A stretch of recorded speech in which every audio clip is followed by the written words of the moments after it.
Scholars from a number of disciplines have traditionally defined settler colonialism as the exploitation of a region or country's resources and labor, plus the forcible resettlement of indigenous peoples and their replacement by settlers who then move into their lands and rewrite history in an effort to erase the longevity of their presence and often their very existence. Because throughout the Americas, Africa, Australia, and the Pacific Islands, the settlers who have put these practices into motion have, for the most part, been white, settler colonialism also involves an element of racial ideology, specifically the idea that white dominion in political, social, and economic systems and control over land is natural and logical. In Indian Territory, I identify settler colonialism as a process that could be wielded by whoever sought to claim land. It involved not only a change in land occupation, but also a transformation in thinking about the rhetorical justification of what it meant to reside in a place formerly occupied by someone else. This means that, in my definition, anyone could act as a settler, despite previous status as, say, a slave or a dispossessed Indian, as long as they use this process, composed of rhetoric, American governmental structures, and individual action, which may have aided in their efforts to acquire land or protection, but which ultimately served the goals of spatial occupation and white supremacy, the dual nature of settler colonialism. Power did not emanate from only one person or governmental agency. Rather, these settlers appealed to tribal agents, the Secretary of the Interior, various governmental commissions, the President of the United States, and so on. Together, these sources of power made up the settler colonial state. The settlers I follow are members of the 5 tribes, especially Chickasaws and Cherokees, Indian freed people, black people once owned by members of the 5 tribes, and black and white Americans.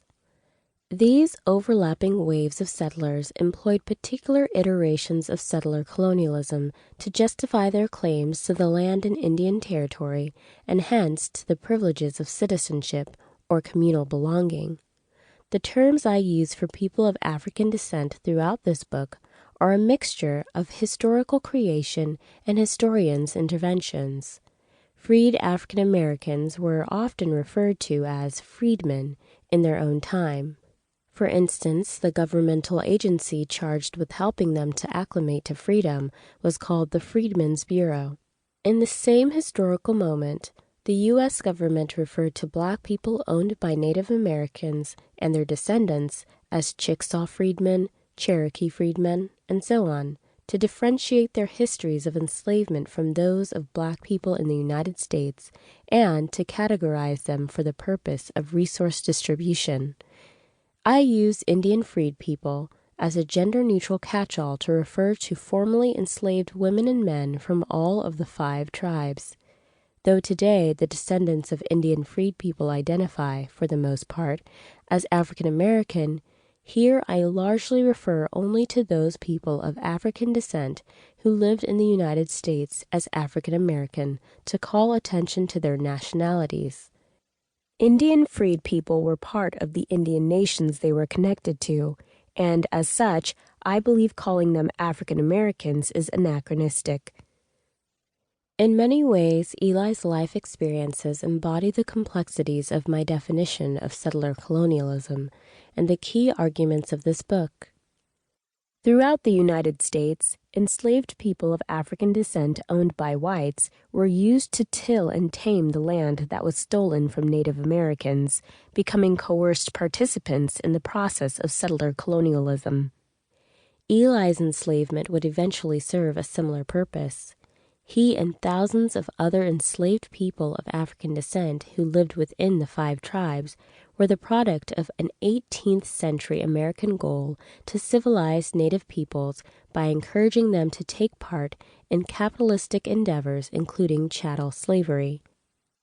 When the United States Indian policy changed in the early 19th century, the 5 tribes' qualified adoption of civilization was not enough to stop them from being displaced by impatient white settlers, and they,